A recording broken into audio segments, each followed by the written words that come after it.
I have a problem of introducing supposedly capable side characters capable in their respective fields and then failing to actually deliver the competence within the story itself. I already did mention this during the protagonists and antagonists talks, and in those cases, any decisions a supposed pro would never make are that much more glaring to the reader. But even with side characters, it's not as if it did not matter. The consistency is still something I would love to be able to achieve, and it's one of the reasons I dread the mentor archetype so much. I do have some personal feelings about that particular character type, but one part of that is also my lack of ability to allow them to remain these fountains of knowledge in every situations when their skills and experiences should apply. Introducing, for example, a top tier hunter without the actual knowledge someone like that should have puts a heavy strain on me as a writer to skirt the lines of adhering to my own established rules, not giving up consistency, and making everything aforementioned hunter does believable and reasonable. And here comes the way to bail myself out of that. That is, truly create a different world.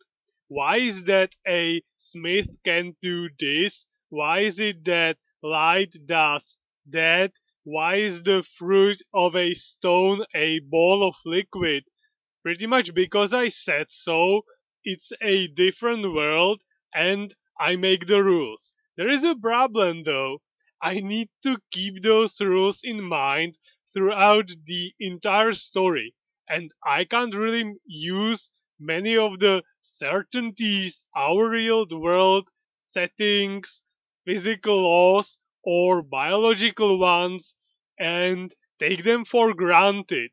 This is a world building issue as well, of course, but here it's connected closely to the portrayal of believable side characters with their own specialties, expertise, and flaws as well. If I circle back to the very beginning, to the very reason why I'm even attempting to write a story, if I introduce these rules, these laws in my different world that I'm trying to craft and then fail to adhere to them, there is a very high chance that I will create a story that I won't be willing to read myself. Considering what I said about protagonists and how I want them to fight against me and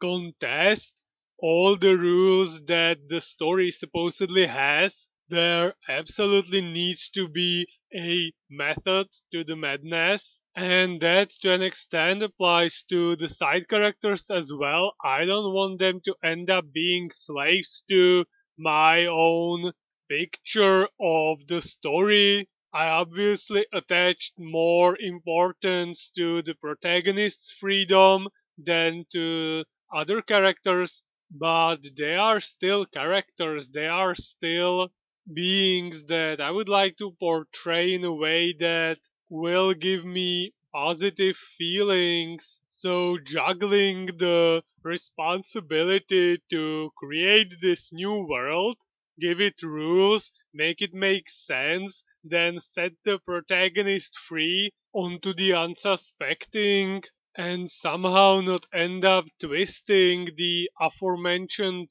laws and rules that I've established the moment my imagination runs dry or the story needs some twist that I have no other way of introducing. All that is going to be immensely difficult, and I am almost positive that I just won't be able to handle all that or even just a fraction of what I've talked about in these videos.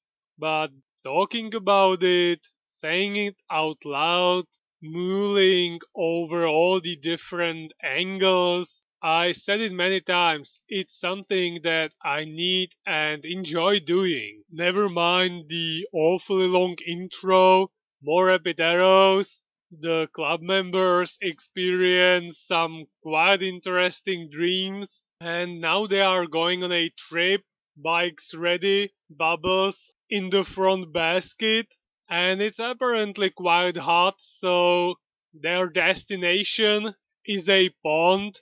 On their way there, Mirek feels as if something was going to happen this day, and right on cue, Speedy falls off his bike, proclaiming that it has begun. Well, they reach the nearby pond, pick a place for the camp, change into their swimwear, and Redcap seems to be extremely eager on jumping straight into the water. He gets firmly stopped by Mirek, who tells him that first thing first, he needs to cool down at least somewhat, because after riding a bike in this hot weather, jumping right into cold water could end very badly. Right next to them, there are some young people playing volleyball. Yarka is baffled that they can even manage to do that with these tropical temperatures. One young man leaves the net, proclaiming that he's going to cool down a bit in the water. Mirek at least attempts to dissuade him from doing so, warning him that after such physical exertion, jumping right in could have serious consequences. But it's as if the man didn't hear him. Yarka just exclaims that the man must be insane to actually jump in, and then it's just a waiting game if the man actually re-emerges or if an accident actually happened. A crowd gathers and some are calling for boats, hooks, and poles, hoping that the man still can be saved. The boys look from the distance, and Mirek just comments that the possibility of that is rather slim. Most probably he drowned. The efforts to save him are still ongoing, and finally one of the men actually manages to locate the person, but even after dragging him out of the water, after almost an hour in, it is clear that there is no way to help him now. Mirek tells that to the rest of the boys that approaching now would be unwise. Then someone who claims to be a doctor approaches and proclaims the young man dead to the horrified faces of those who were just recently playing a game with him. He says that it was a stroke, a heart attack that the man caused to himself by partaking in a strenuous physical activity under hot weather, and then without waiting to cool down at least a bit outside just jumped into cold water and warns everyone, all the bystanders, of doing so because these are the results that it could have according to the story. I am not saying that I know exactly what's the correct thing to do here. This is just one of the lessons that Mr. Fogler wanted to give his readers, and that's all I'm ever going to say about that. Now, on a lighter note, it's harvesting time, and the boys are going to be helping on a farm of one of their uncles with a promise of plentiful food and even some pies in the evening. When they finally arrive, Speedy declares that they came for those pies, and the uncle finishes this saying that there are no pies without hard work. They are picking up hay, and when they finish up loading the last cart, they get a ride on it back to the farm, and on their way there, Speedy promises them a sight to behold. He is going to perform some great exercises when they are riding underneath the gate into the farm. Rest are a bit skeptical, but at least it might be a bit of fun. When they are under the gate, there is a beam that Speedy grabs, maybe to perform some pull ups. Mirek tries to warn him to quickly let go before the cart moves on without him, yet he's a bit too slow and is left hanging on the beam with quite a distance to the ground. His screams for help and lamentations regarding his terrible luck might be entertaining, definitely more than his exercise he tried to pull off, but the rest of the club needs to figure out a way to get him down without him breaking his legs. Well, not before Redcap tosses him a small taunt, telling the boy hanging up there to at least read or sing a bit or whatever to pass the time before they manage to come up with a plan. Mirek tells the boys to go grab a canvas, an old one used to cover the carts that bring in the hay from the field.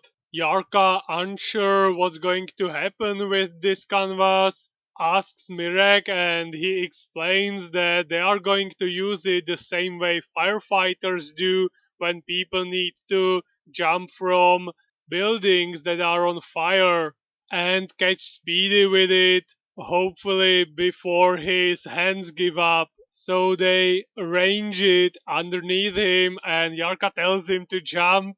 He is reluctant, accusing them that he'll let go and they'll move away the canvas, so he'll shatter himself into pieces, which is an obvious nonsense that miracles out. So Speedy takes a deep breath, calls for Jupiter, and begins his descent. Well, they don't move, they catch him properly, but the old fabric gives only after slowing Speedy down enough for him to not sustain any real injuries. That obviously doesn't stop his wailing, screaming that he's broken in half and crippled for life. Again, his nonsense gets called out, and fortunately for everyone, all ends well. I'm going to stop here, and next video, I'm going to continue talking about side characters, building the characters in my story, and more adventures of my favorite club.